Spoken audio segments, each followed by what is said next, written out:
we go to Jefferson Memorial Forest and visit the Tulip Tree Trail. Tulip Tree Trail.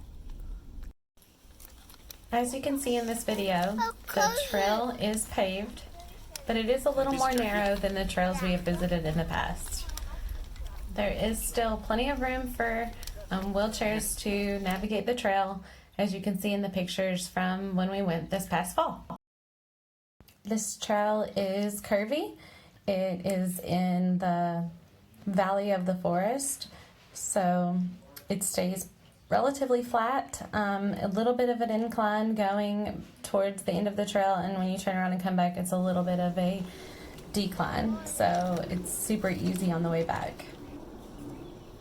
As always, I made sure to have my hiking buddies with me, and we packed all of our snacks and water so everybody would be happy on the trail. Also, don't forget to put on sunscreen and bug spray, as it's getting that time of year where you will definitely want to have both of them when you go out. This trail has several bridges that cross a small stream as you're walking along. What's special about this trail is that it is named after Kentucky's state tree, the tulip tree. You will know you found a tulip tree if you see these types of petals on the ground. They are from the blooms of the tulip poplar trees.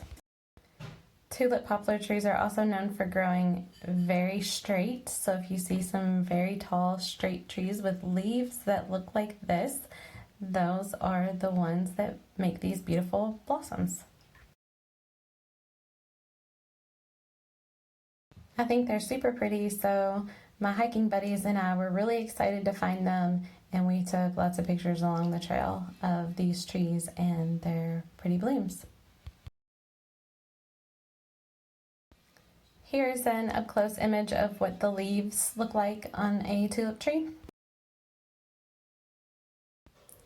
And here's a picture of how tall and straight the tulip trees are. Here's a picture where we compared a tulip tree leaf to the leaf of another tree. Another picture of one of the blossoms we found that Callie is modeling for us in the video. They are yellow and orange and they feel really rubbery, so I recommend that you pick one up and touch it and explore the textures that are present in the bloom. Here's a video of what the trail looks like. Look! Once you get to the end of the trail, you will see a little stairway up to the right and a gazebo.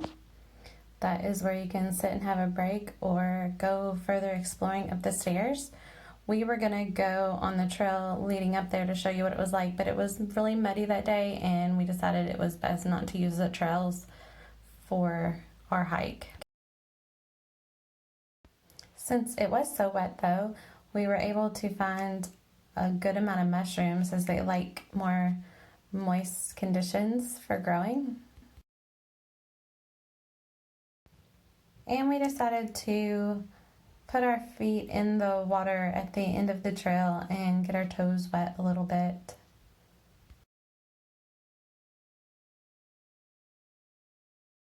That is the end of the Tulip Tree Trail, but if you want to explore a little more, you can walk over to the small lake that is right next to the trail. There were some people there fishing on this day, so you can see the cars parked along the road.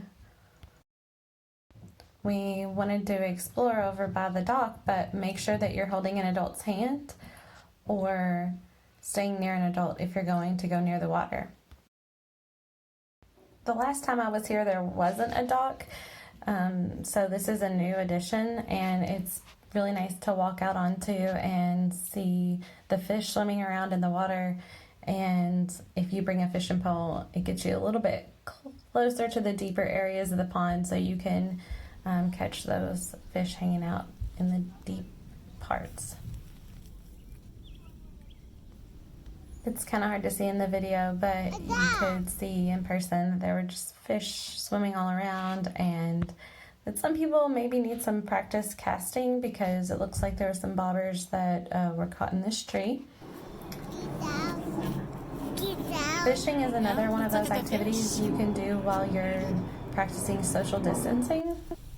We got really close to the water and could see lots of tadpoles swimming around, so I took some videos so you could see there were so many of these tadpoles hanging out in the shallow end in the mud. It was neat watching the tadpoles swim all around, and we also saw, if you look close, some little baby fish or minnows that are swimming around.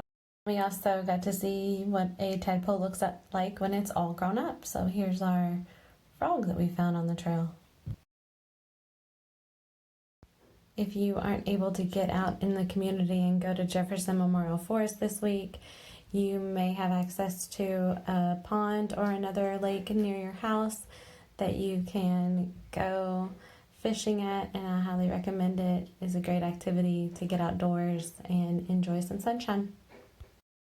Thanks for joining me this week. I'll see you next week.